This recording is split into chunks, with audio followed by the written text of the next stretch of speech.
സംസാരിച്ച് വരാമെന്ന് പറഞ്ഞു. ഇപ്പം എനിക്ക് വരാൻ ഇച്ചിരി ബുദ്ധിമുട്ടുണ്ട്, കാര്യങ്ങളൊക്കെ ആയിട്ട് നിൽക്കുക. അതുകൊണ്ട് നാളെ മറ്റന്നാളോ ഞാനവിടെ വന്നു ചേരും എന്ന് പറഞ്ഞ് ഫോൺ ഓഫാക്കി.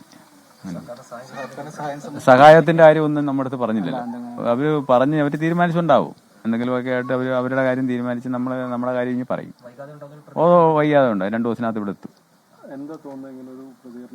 പ്രതികരണത്തിന് അവർ ഇപ്പോഴും പറയുന്നത് ചേർത്ത് നിർത്തുമെന്നാണ് പറയുന്നത്.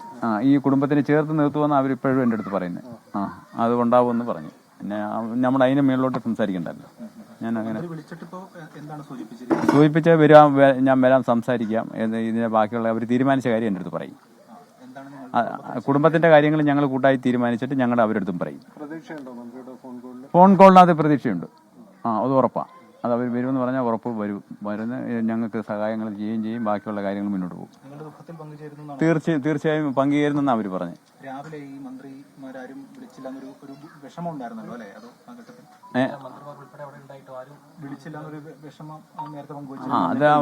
അത് അവിടെ മെഡിക്കൽ കോളേജിൽ അങ്ങനെയൊക്കെ ഉണ്ടായിരുന്നു നമുക്ക്. പക്ഷെ അത് പിന്നത്തെ കാര്യം പിന്നെ അങ്ങനെ അങ്ങ് പോയി, എന്നൊക്കെ ആയിപ്പോയി. ഇനിയിപ്പോൾ അതിനകത്ത് നമ്മളതിനകത്ത് ഒരു കുറ്റവും പറയുന്നില്ല. ഈ കുടുംബത്തിന് വേണ്ടി ചെയ്യുന്നതാണോ മന്ത്രി പറഞ്ഞത്? തീർച്ചയായും ചേർത്ത് നിർത്തുമെന്നാണ് പറഞ്ഞത്.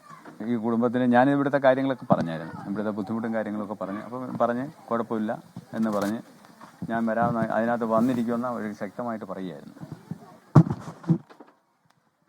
കോട്ടയം മെഡിക്കൽ കോളേജ് ആശുപത്രിയിലെ അപകടത്തിൽ മരിച്ച ബിന്ദുവിന്റെ ഭർത്താവ് വിശ്രുതനാണ് ഇപ്പോൾ മാധ്യമങ്ങളോട് സംസാരിച്ചത്. വളരെ പക്വമായ ഒരു പ്രതികരണമായിരുന്നു അദ്ദേഹത്തിന്റെ ഭാഗത്തു നിന്നുണ്ടായത്.